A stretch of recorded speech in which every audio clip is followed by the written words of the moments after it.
On November the 23rd, 2006, Alexander Litvinenko, former Russian Special Services officer, was murdered in London with a radioactive substance.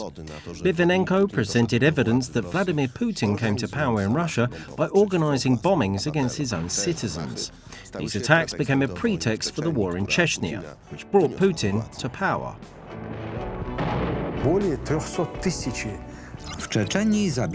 More than 300,000 people were killed in Chechnya. 40,000 of them were children.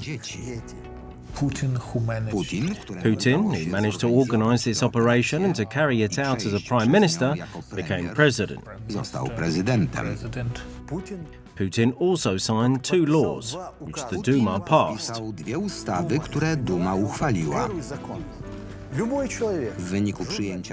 As a result of the adoption of the first law, anyone who criticized Putin's authority, a journalist, politician, human rights defender, was considered an extremist and terrorist. Uznawano za ekstremistę i terrorystę.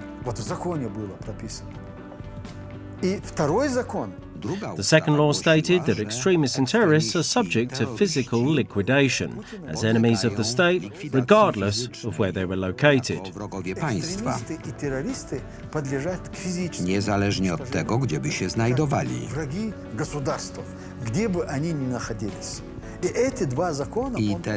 And Putin signed these two laws in 2006 when he presided over the G8 meeting. And literally after a period of 1.5 or 2 months, Alexander Litvinenko was killed.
Presentation by the Prime Minister of the programme of the activity of the Council of Ministers, with a motion to grant it discharge. I now ask the Prime Minister Donald Tusk to take the floor.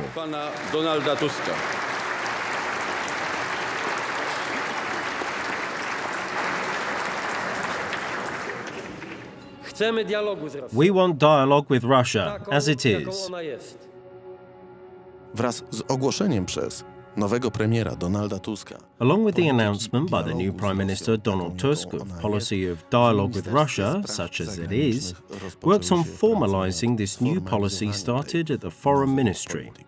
It took the form of documents, which were titled New Philosophy in Relations Between Poland and the Russian Federation. W relacjach pomiędzy Polską a Federacją Rosyjską.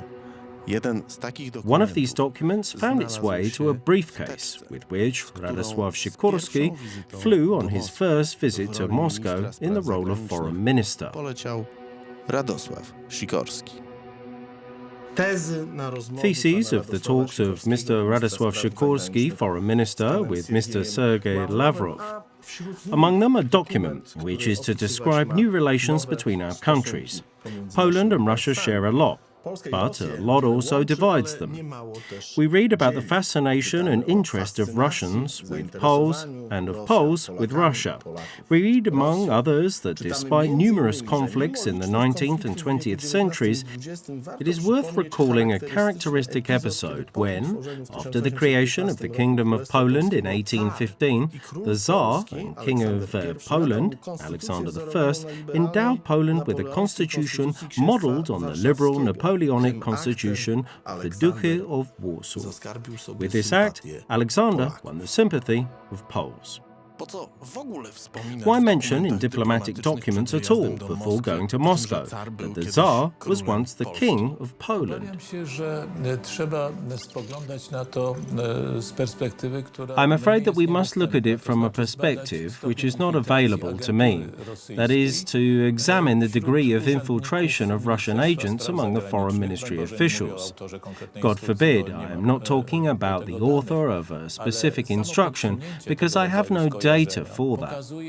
Yet the mere suggestion of this kind of association demonstrates, well, I would say, a shocking readiness to subordinate to Russia, which does not hide its aggressive intentions. The document also reminds that Tsar Alexander I was a king of Poland. However, it is much worse that it speaks of him granting us a democratic constitution modelled on the Napoleonic constitutions or constitution, as though it were the first democratic constitution for the Polish people. And we know that our first one was the Constitution of May III, so brutally drowned, one might say, in the blood of the defenders of the independence of the Republic of Two Nations, which was simply brutally invaded by Russian troops of Tsarist Catherine. But, as far as I understand, when speaking in the relations about the roots of democracy in Poland, one must obviously indicate, as Jerzy Targalski would say, this Russian grace, because the Russians built democracy on the Vistula banks in 1815, through Tsar Alexander I, well, a usurper, king of Poland. It is really, well, amazing. This philosophy is a huge impertinence. To jest rzeczywiście niesamowite. W tej filozofii, jakby do tego się odwołać, no to trzeba mieć tupet. The new philosophy of relations is a document prepared at the Foreign Ministry and was supposed to be used twice. For the first time, when Radosław Sikorski flew to Moscow to prepare the proper utilization of this document, that is, Donald Tusk's visit to the Kremlin. It was there that the Polish Prime Minister was to present this philosophy at an inaugural meeting with Putin.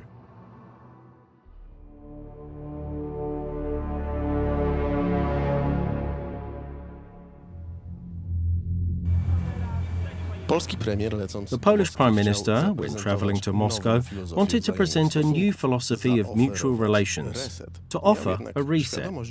However, he was aware that for the Russian side, first of all, the missile shield issue was fundamental, and he expected this topic to surface in Moscow.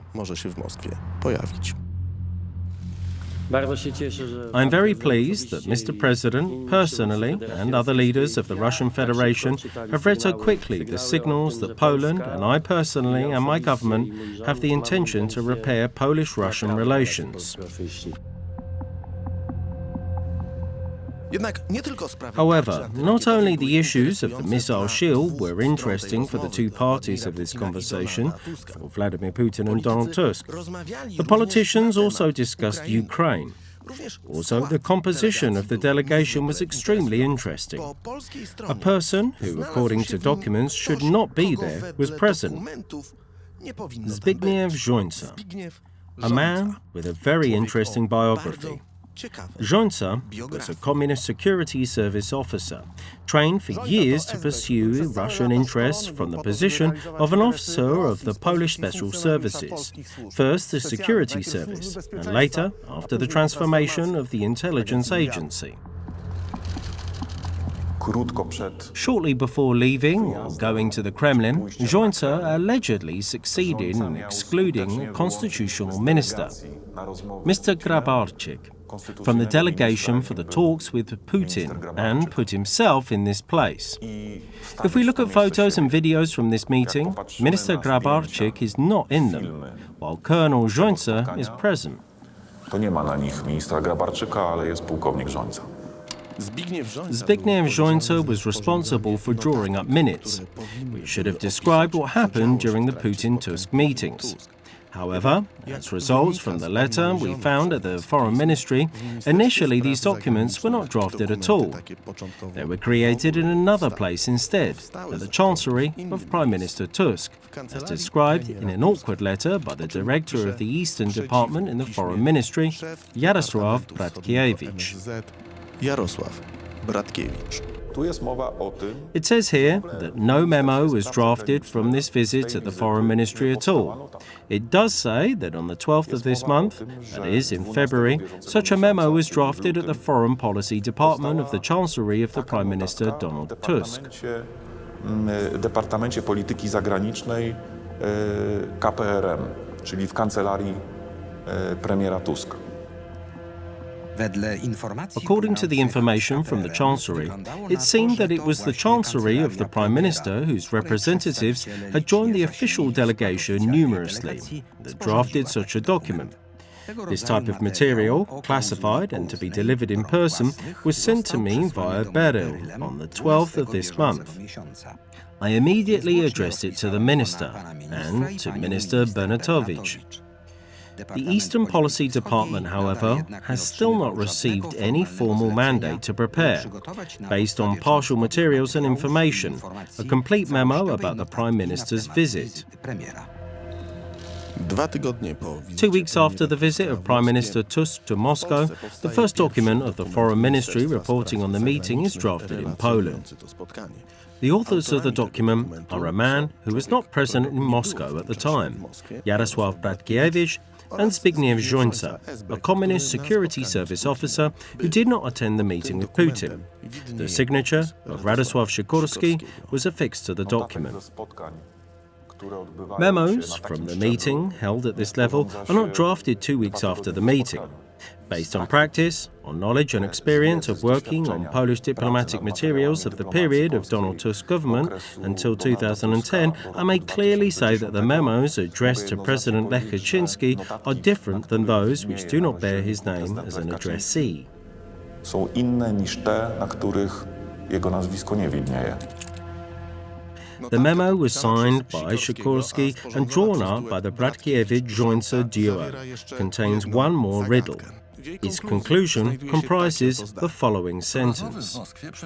Talks in Moscow were conducted in a good and matter-of-fact atmosphere, although not devoid of controversial and polemical elements. W tamtym czasie, w roku 2008, pracowali w Ministerstwie Spraw My informants, who at that time, in the year 2008, worked at the Foreign Ministry, when relating the meeting of Prime Minister Donald Tusk with President Putin at the Kremlin on February the 8th, 2008, told me that just after saying hello, or at least early in the conversation, Putin allegedly joked to Donald Tusk, stating that he would like to talk about the partition of Ukraine with him, with Poland. z takim stwierdzeniem, że chciałby z nim, z Polską, porozmawiać o rozbiorze Ukrainy.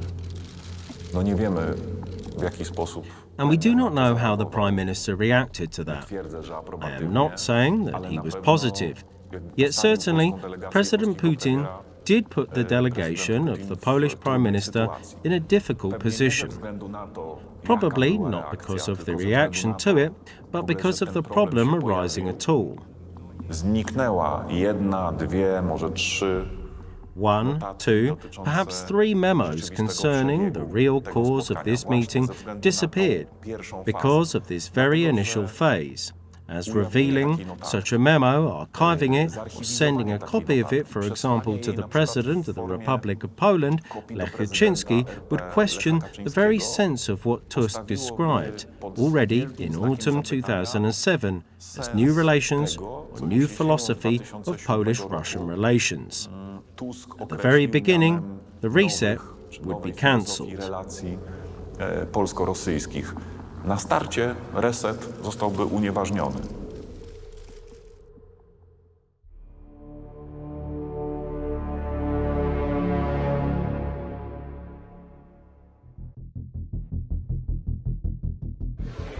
8 years later, the world finds out about this shocking proposal that Putin made in Moscow to Tusk.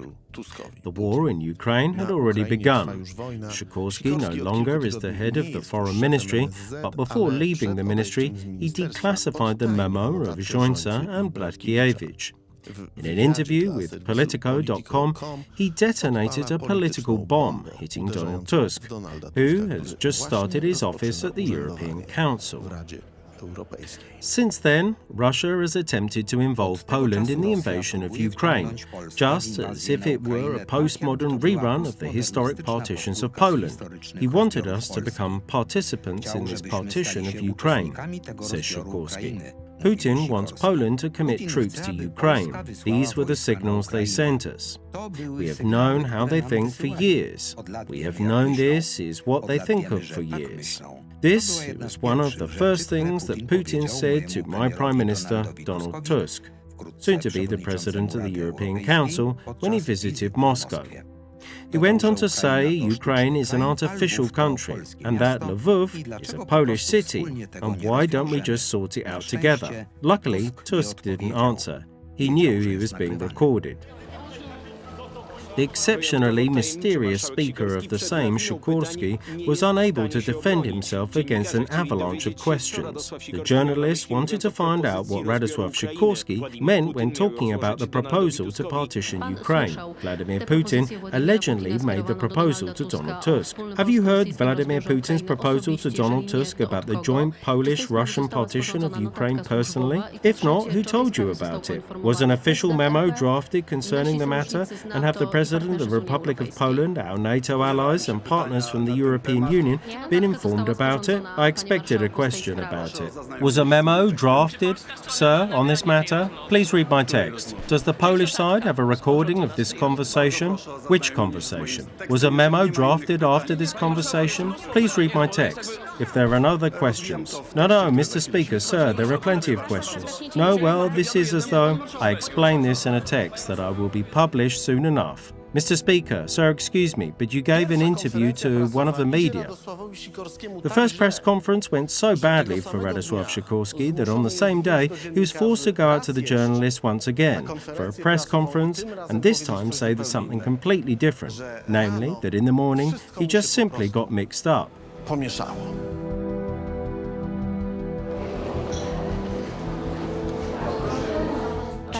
Did you have access to any memos from these conversations? Then, concerning the talks of the Polish delegation in Moscow, could you get to know what there was? My memory has failed me once already. I do not want to make the same mistake again, but certainly you do not understand that one does not make notes of gloomy jokes. During this press conference, Radosław Sikorski did all he could not to admit that there was such a document at the Foreign Ministry. The document, which he himself had declassified a few weeks earlier. He was asked directly by journalists, and yet not a single time did he answer the question whether the memo existed or not. Why? Was it because the document was created by Jońca with Bratkiewicz and signed by Sikorski?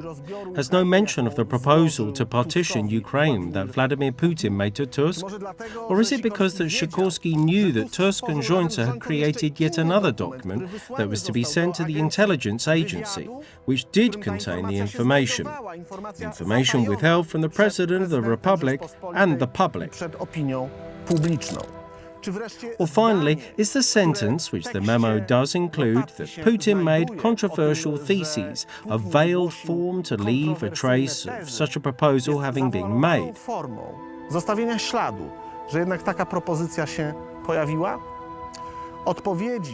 We do not know the answer to these questions, but they are to be found in the intelligence agency archives.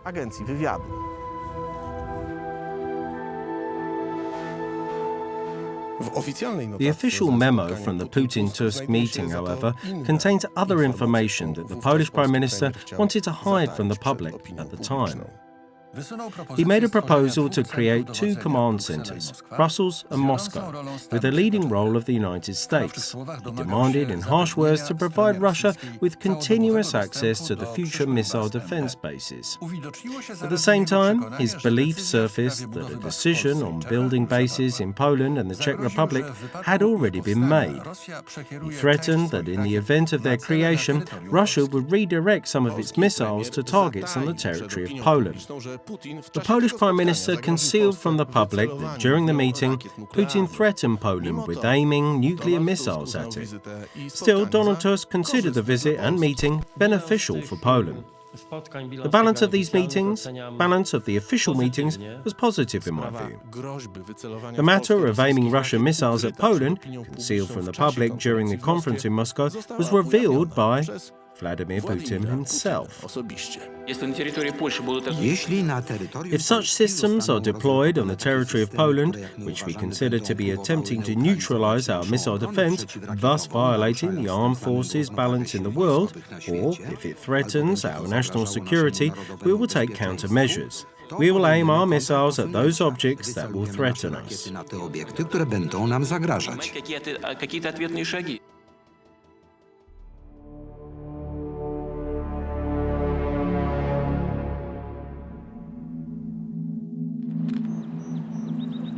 On March the 10th, 2008, that is, a month after Donald Tusk's visit to the Kremlin, the Polish Prime Minister came here, to Washington.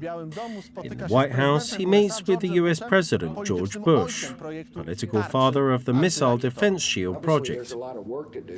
Obviously, there's a lot of work to do, because often a strategy written on a piece of paper differs from the details that we observe in reality. That is why our experts are working intensely on this system, so that Polish people feel comfortable with it. This is the kind of issue that can generate all kinds of rumours, but also worries. We in turn want to show people that this is necessary, and that at the same time there will be a modernisation effort that takes place.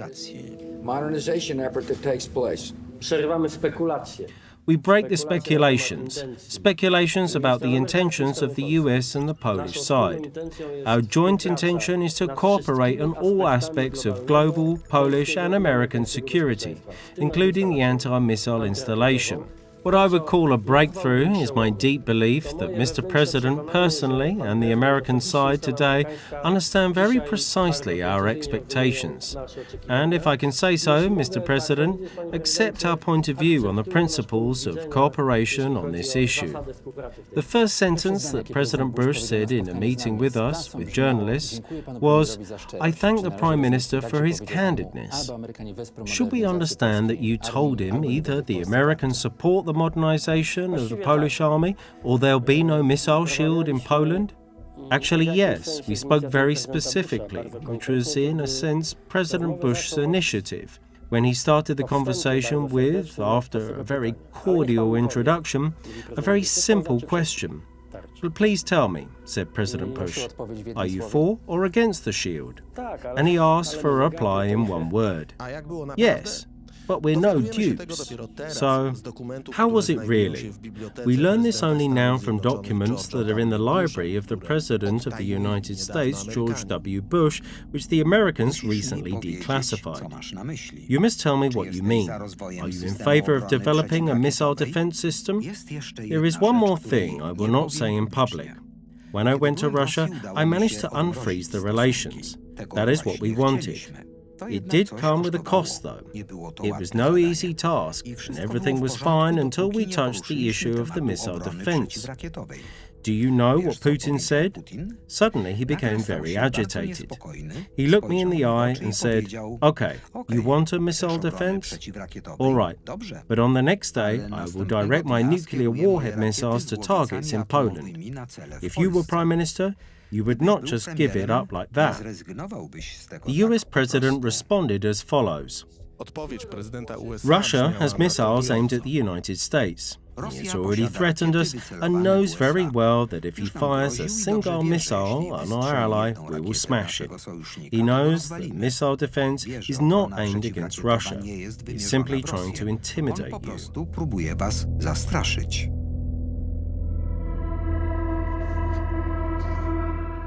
After the meeting with the US President George Bush, Donald Tusk appeared at a press conference. The possible anti-missile installation in Poland must serve to strengthen Poland's security, and that an installation without additional elements, which we were talking about, that is modernization, but also other types of cooperation and such political security guarantees, fails to increase this security, in our opinion. The strategy of playing for time, which is visible during this press conference, is transferred to diplomatic documents very soon, including, for example, to this document. That is a memo from the meeting of Deputy Foreign Minister Witold Waszczykowski with Pamela Konrad, Deputy Ambassador of the United States to Poland. Konrad told the Polish Deputy Minister that the Polish government fails to keep the obligations undertaken during the meeting with President Bush and is negotiating in bad faith, actually playing for time. In the opinion of Konrad, Washington is concerned about the state of negotiations. Citing the President's National Security Advisor, Steve Hadley, she said that the US side had doubts whether the talks are moving along both paths of negotiation process, as agreed at the meetings of President George W. Bush with Prime Minister Donald Tusk on March 10, 2008. This makes the will of the Polish side to conclude negotiations with the current administration dubious. She expressed the opinion that the atmosphere around the negotiations was dominated by a series of misunderstandings, which may lead to their failure. She stressed that it was not Washington's intention. Chodziło w zasadzie o, powiem wprost, zasypanie Amerykanów jakąś It was basically about, let me say it directly, flooding the Americans with some countless postulates, conditions, which fit into the concept of modernizing the Polish army, which the Americans were supposed to meet in order to realize this project at all. And that is, one could say, in the sense of such diplomatic negotiations strategy, a complete reversal of the concept with which Donald Tusk went to Putin in February 2008. Just a few weeks earlier, namely, there he proposed the concept of a new philosophy of the Polish-Russian relations. It was supposed to comprise, and actually did comprise, a principle under which any problems in the parallel discussions would not constitute an impediment to continuing these talks as such. Nie będą stanowiły przeszkody do tego, żeby te rozmowy w ogóle kontynuować. In case of talks with the US, the principle of parallelism was just opposite. Should the United States not accept the whole package of proposals of the Polish side, the whole talks would be frozen. Prime Minister Donald Tusk made this decision on July 4th, 2008, announcing that Poland did not accept the previously negotiated agreement concerning the missile shield. Installation of the missile shield in Poland would primarily increase the security of the United States. The matter is important for us too. It is a matter important for the whole world in a positive sense. However, the fact that the anti-missile installation will be built in Poland increases at the same time a certain number of risks and threats also for the Polish side. The political pressure that President Lech Kaczynski put on the Donald Tusk government after the Russian attack on Georgia is bearing fruit. Late August 2008, the US Secretary of State in the administration of President George Bush comes to Warsaw at the invitation of Radosław Sikorski.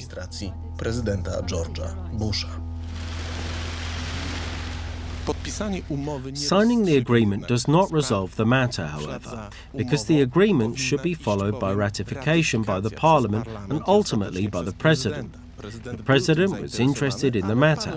However, the Parliament was in no hurry. Nothing happened in this matter for many years.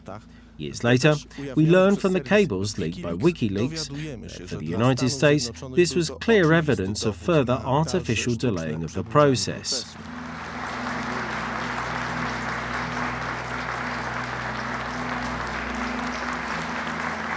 When will the Sejm deal with the Missile Shield Agreement? At the moment, I do not know yet when the Sejm will deal with the agreement ratification. There were some concerns on the American side that the Polish government, the new Polish government, was not as keen as the previous one to sign the agreement between Poland and the US. What do you remember from those days? That is correct. And it did indeed slow down the process. It was moving rapidly, but suddenly the elections came and new politicians came to power in Poland and immediately received warning. I believe that some of the American members of Congress who are not George Bush fans also warned them not to sign it after all. We may generally read in the conclusions from the visit of Radosław Sikorski to the United States that there was in principle a far-reaching consensus, even between the Democrats and Republicans, on the Bush concept of the American anti-missile shield in Europe, including in Poland. Yet Sikorski adds one sentence. He draws attention to the sharply negative position on the missile defense of the advisors of Senator Clinton.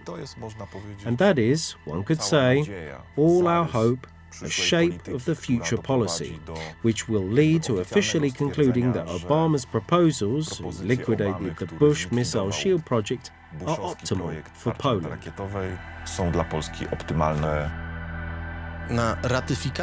We had to wait for another 3 years for the ratification of this agreement. The Sejm adopted a law ratifying the agreement in March 2011. This means that almost 4 years have passed since negotiating the agreement, and another 5 was to elapse until construction. As the first decisions were made and first shovels went into motion only in 2016.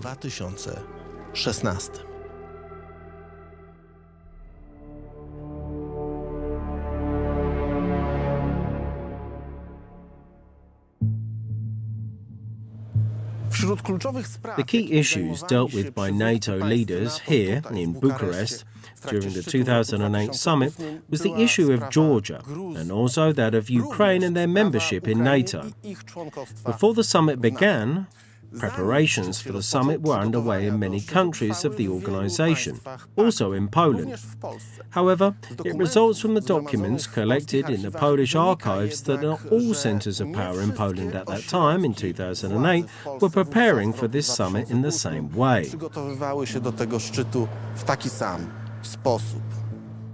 A week before the start of the NATO summit, President Lech Kaczynski wrote a letter to the leaders of the alliance countries.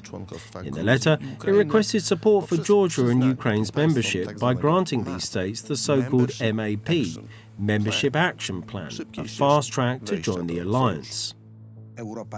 Europe must not forget Ukraine and Georgia once again. No decision about covering these countries with MAP will be evidence of a lost awareness of the alliance's goals and political significance on the European security map.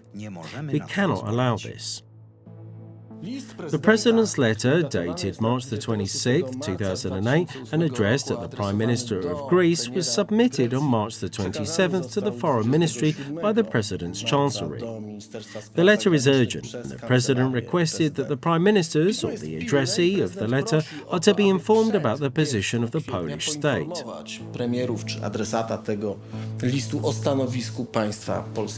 Due to the participation of the President of the Republic of Poland, Mr. Lech Kaczynski, in the Bucharest NATO summit from the 2nd to the 4th of April 2008, I submit attached a letter of the President of the Republic of Poland to the heads of state and government of NATO member states, with a kind request to urgently deliver it to the recipients by diplomatic mail prior to April the 1st this year.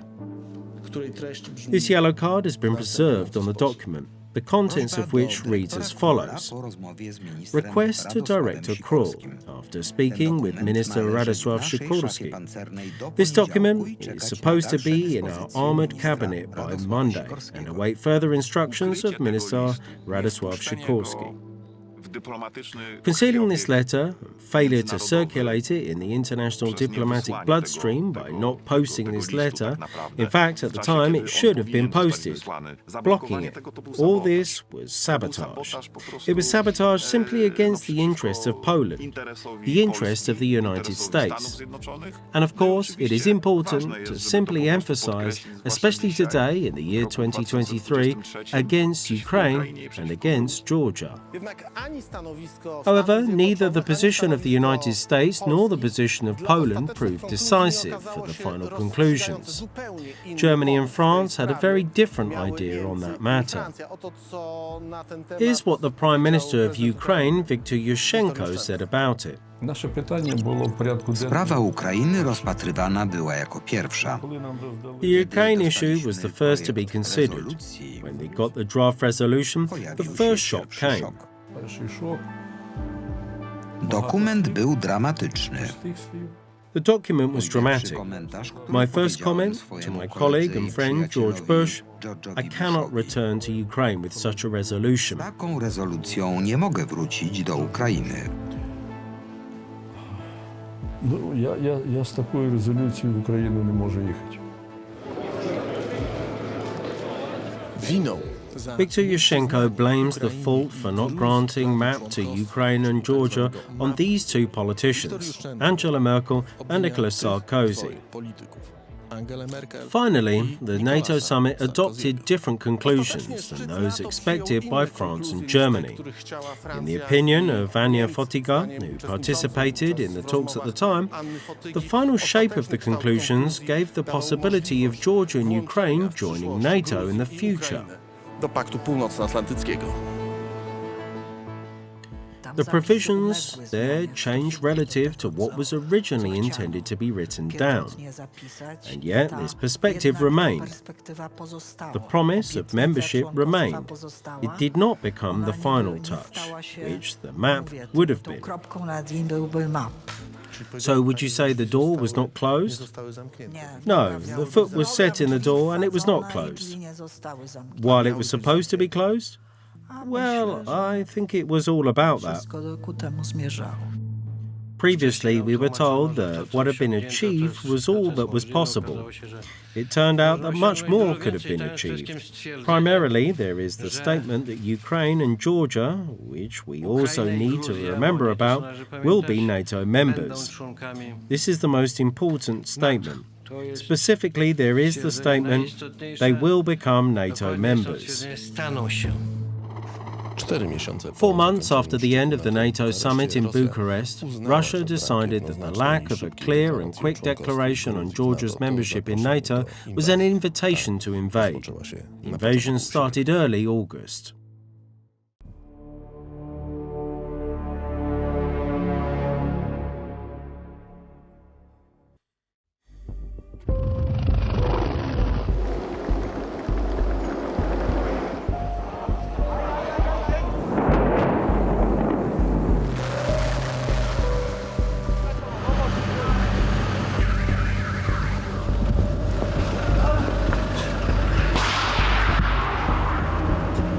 The first bombs fell on Georgia when in Beijing the opening ceremony of the Olympic Games was taking place. The date of the aggression was not chosen randomly. It was intended for the holiday season and the Games to make it more difficult for the world's leaders to react. I stopped my holiday, which started 2 days ago. Actually, it hardly lasted an hour due to the situation in a country which is our strategic ally, that is, Georgia. I am ready to take any action aimed at changing the current situation in Georgia, bringing peace there. Thank you very much, ladies and gentlemen. Lech Kaczynski started preparations for departure to Tbilisi. However, this invitation was not met with enthusiasm by Prime Minister Tusk. I would warn everyone against excessive excitement concerning certain initiatives and statements. I am certain that Mr. President Lech Kaczynski will respect and share this way of thinking. The Prime Minister's lack of enthusiasm corresponded to difficulties in gaining access to a government airplane. Only the declaration by US President George Bush that if these problems continue, he would lend President Kaczynski his aircraft, Air Force Two. The problems ended. Ultimately, President Lech Kaczynski and other leaders of Central Europe reached Georgia and delivered a speech on the main square in Tbilisi at a time when Russian troops were several dozen kilometers from the city's center. Rosyjskie wojska były kilkadziesiąt kilometrów od centrum miasta. For the first time in a long time, our neighbors from the north, for us, also from the north, from the east, have shown a face that we have known for hundreds of years. These neighbors think that nations around them should be subordinated to them. We say no. This country is Russia. And we also know very well that today Georgia, tomorrow Ukraine, the day after tomorrow the Baltic states, and later, maybe the time will come for my country, Poland.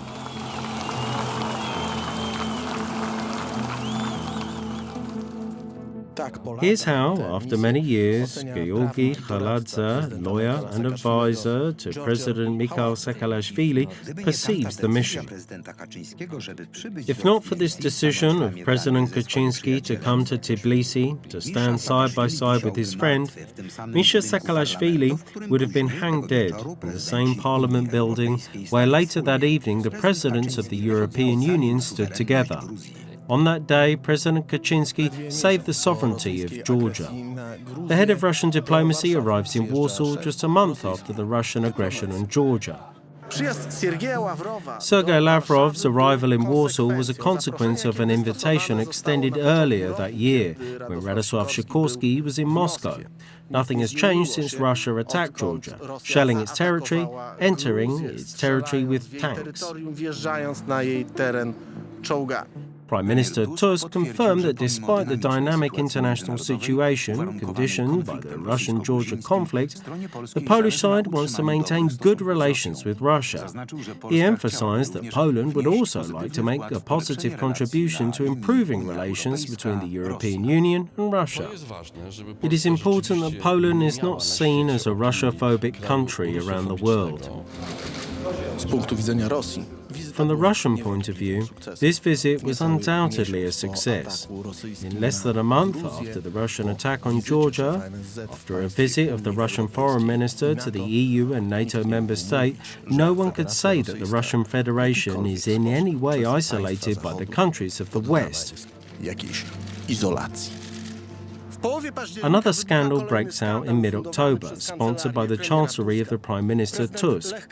President Lech Kaczynski is going to the European Council summit, but the head of the Prime Minister's Chancellery, Tomasz Arabski, informs the head of state that the president has no right, may not use the government plane to fly to the summit. Donald Tusk's officials provided a whole series of contradictory justifications, reasons for which they did not want to let President Kaczynski fly to Brussels. Ultimately, the President of Poland flew a plane chartered by LOT Polish Airlines, at a time when Tomasz Arabski was denying President Kaczynski the right to use the plane. Donald Tusk said these shameful words in Brussels. "Mr. Prime Minister, sir, do you need the aircraft here for this work? Let me put it bluntly, I do not need Mr. President here. That is the problem. First, Tu-154 was denied to you, and then this morning, also even YAK-40, flying coffin, as some say. So you have to take a charter plane. Please judge it yourselves, ladies and gentlemen. It is somewhat ridiculous for me. Yet I'd rather Poland was ruled by people with different types of behaviour. I believe Poland deserves it. It is about the interest of the state, which is clearly affected here. Please remember that I am deeply convinced that the current government's foreign policy is wrong. That the policy of straining the relations with our friends from Lithuania, the Czech Republic, Ukraine, despite the difficult situation there, Georgia, Latvia and Estonia, that the policy of demonstrating goodwill towards countries which hold no goodwill towards Poland makes completely no sense. that the policy of increasing the mass of influence of a certain state to the east of the European Union, in the European Union, the influence is very significant anyway. Now Poland is increasing the mass of influence, and this is a deadly policy from the point of view of both Poland and of Europe.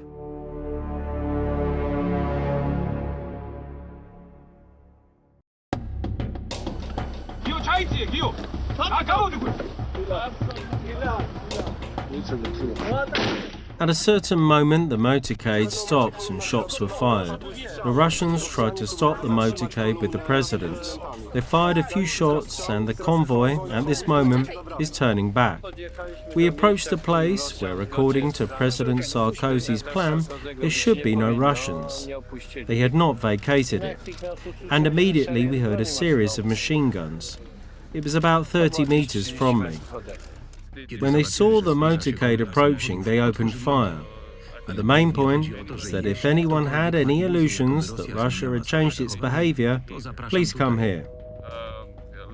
Let them come and see. Indeed, come here, come here. The man standing next to me is brave beyond measure. However, just a day later, the Internal Security Agency is preparing a report which concludes that the responsibilities for shots fired from a post controlled by the Russians at the presidents of Georgia and Poland is on the side of Georgia and not Russia. Prime Minister Tusk added credibility to this report by appearing at a press conference together with the head of the Internal Security Agency at the headquarters of the unit that created the report. As always, in such a situation, the hosts share responsibility. We will expect that never again the hosts, for example, the Georgian government, put the security of our representatives at risk. Grzegorz Kuczynski was, at that time, an analyst at the National Security Bureau. He then received a copy of the Internal Security Agency to read. When I started reading this report, my eyes grew bigger, because actually whole sentences were copied from Russian news agencies. Of course, not really in Russian. They were translated. It was simply a relation of the incident through the eyes of the Russian media. I cannot imagine that an officer who is a patriot, who thinks in Polish, could sign such a report, submit it to their superiors. Ultimately, the Russians themselves admitted that the shots at the presidents of Georgia and Poland were fired by units of the South Ossetia, subordinate to them. This is evidenced by this document, which we disclosed for the first time. The car came to a halt when a South Ossetian soldier, after 2 warnings, fired warning shots into the air. The Russians gave a description of these events completely coherent with what this pro-government propaganda presented in Poland. It was crude anti-presidential propaganda campaign of the Polish media. One could actually get the impression that those who mocked the Polish president, who had Russian shots fired in his direction, were sorry that he had not died there. Żałują, że on tam nie zginął.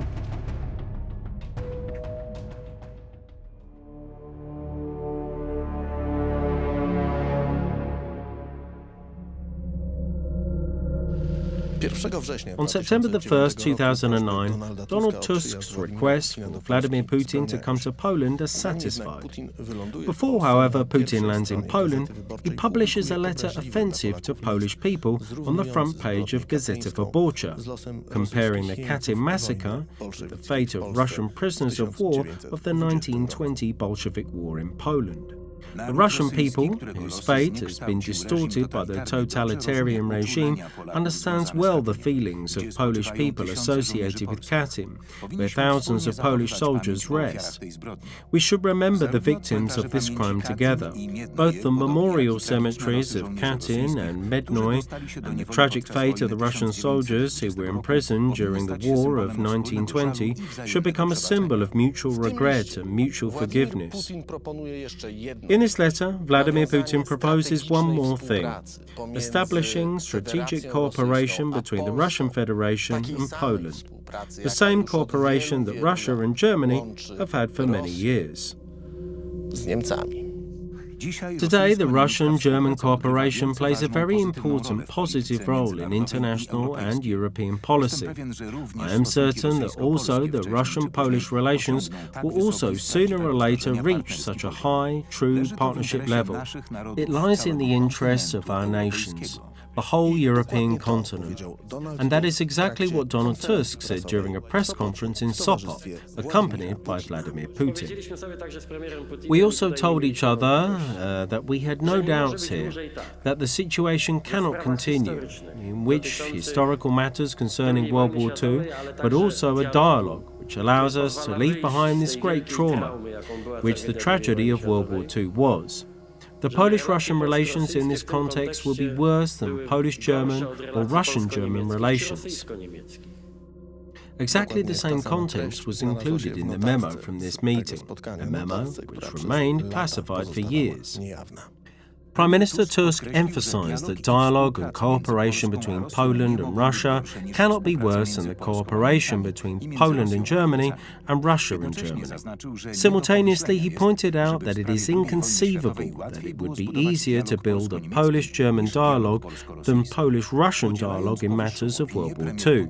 Sharing the above opinion, Prime Minister Putin expressed his gratitude to Prime Minister Tusk for his personal commitment and commitment of the government he leads in improving Polish-Russian relations. Recognizing that it was possible to work with this government of the Republic of Poland, Putin pointed to the need to strengthen the Christian dimension of the Polish-Russian cooperation.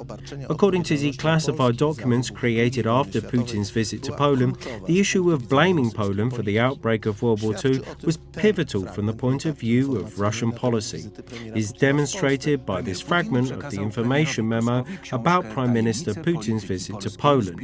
Prime Minister Putin gave Prime Minister Tusk the book Secrets of Polish Policy, a set of documents 1935 to 1945, issued by the Foreign Intelligence Service of the Russian Federation.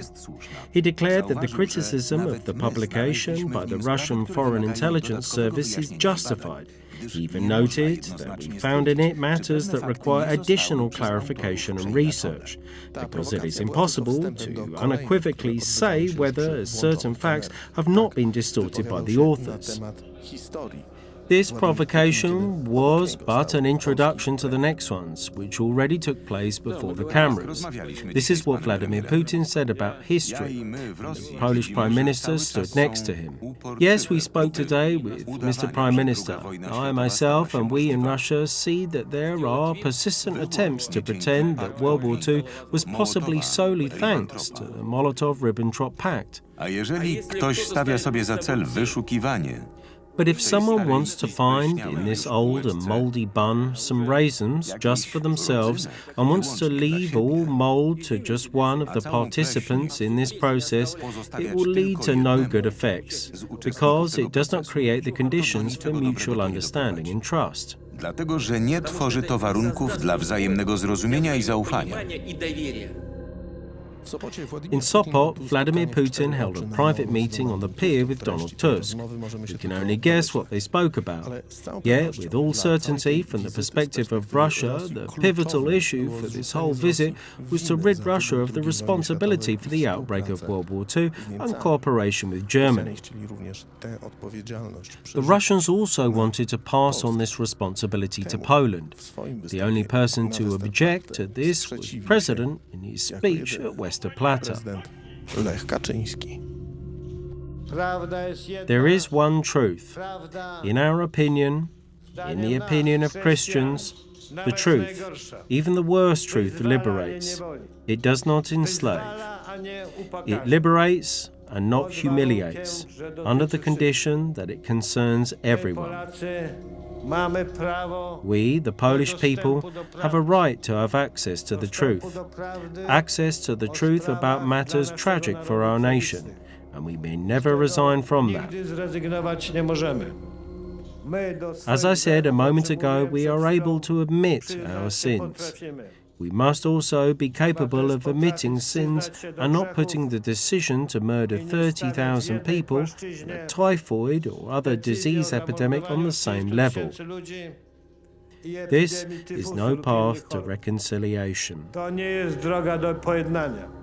How great the consequences of Putin's confrontation with the historical truth by President Kaczynski were is evidenced by further unknown documents that were created in the talks with Russians after Putin's departure. End of September, Jarosław Bratkiewicz met with the deputy ambassador of Russia in Poland and learned that the Russians did not want President Kaczynski to be president in Katyn in April 2010. Jarosław Bratkiewicz does not inform the president about this. Minister Sikorski expressed his expectation that, as the Polish press reported, the prime ministers of the Republic of Poland and the Russian Federation would jointly participate in the celebrations commemorating the 70th anniversary of the Katyn massacre. The interlocutor stressed that the Russian side does not object to such a possibility in principle. At the same time, he was afraid that President Lech Kaczynski may also express his willingness to participate in this joint endeavour, as historical matters are more in the hands of the presidents than the prime ministers in the opinion of the Russian side. In my response, I pointed out that historical policy and bilateral dialogue is carried out through mechanisms of broadly understood foreign service and other governmental links. Still, in September 2009, Polish diplomats heard from Russian diplomats that the latter ones feared such a scenario and that they did not want Lech Kaczynski in Russia. Polish diplomats concealed this information from the president, while simultaneously utilising it in their own games and consume it inside the foreign ministry. What later happened between the Russian embassy and the chancellery of the president and the government went down in history as the separation of visits. Interestingly, in the court trials lasting many years, the representatives of the Polish state, the Polish government, claimed that the notion of separation of visits is merely a journalistic term and, in reality, nothing like that has ever happened.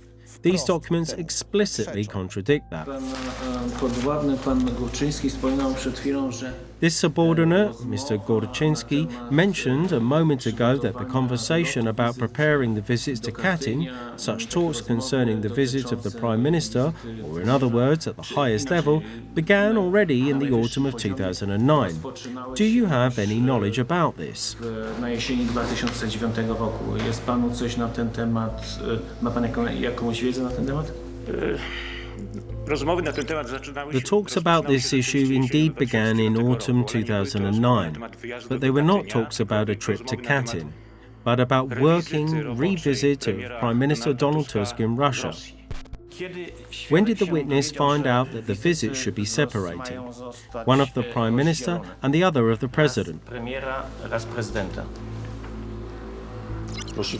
Your Honour, I have no knowledge about any separation of visits. The notion of the separation of visits. I believe that the notion of separation of visits was a journalistic or political one. Z tej notatki jednoznacznie wynika, It clearly results from this memo. That is why it has a discretionary character. Representatives of the Polish Foreign Ministry discussed with representatives of the Russian Foreign Ministry already in September 2009 about how to organize a visit of Putin and Tusk in Katyn, so that the Polish president would not take part in these Katyn celebrations. And if he wanted to, he would have to organize his own Katyn celebrations. No a jeśli będzie chciał, to sobie musi zorganizować sam własne obchody katyńskie. However, these are not the only documents that demonstrate that the Polish government was at that time holding talks with the Russian government, in which the point that the Russians did not want the Polish president in Katyn in the year 2010 was repeatedly raised. We present this document to you for the first time. This is a memo from a meeting between Andrzej Kramer, Deputy Foreign Minister and official who was killed in Smolensk, and Vladimir Titov, Deputy Foreign Minister of the Russian Federation. In these talks, the Russian politician said explicitly that the Russian Federation was afraid of the political and historical noise which President Lech Kaczynski might cause. They also directly suggest that Vladimir Putin would not participate in such talks because he has very bad experience from Westerplatte on September 1st, 2009. This is the document. Minister Titov responded to this proposal without enthusiasm. He emphasized that the Russian side is particularly afraid of the political and historical noise that, for example, the current president of the Republic of Poland, if present in Katyn, could cause on the occasion of commemorating the Katyn massacre. This noise would not be conducive to the work of Polish-Russian reconciliation. The Russian side is also reluctant about the possible visit of an excessively large Polish delegation, and especially about a possible visit of several delegations. That is because it would evidence the Polish intention to over-politicize the Katyn issue. It is clear from this document not merely how devastating was the attitude of President Lech Kaczynski for the Russian political concept, but it also clearly results that the Polish government concealed any such information from the Polish president. The list of addressees of this letter contains no representative of the Chancellery of the President of the Republic. Wiemy doskonale, że We know perfectly well that this is exactly what it looked like. First, on April the 7th, Putin and Tusk organized for themselves Katyn celebrations in Katyn. And 3 days later, the Central State celebrations were independently organized in Katyn by President Lech Kaczynski. Only that on his way to these celebrations, he died together with all the participants of that flight. Tego lotu.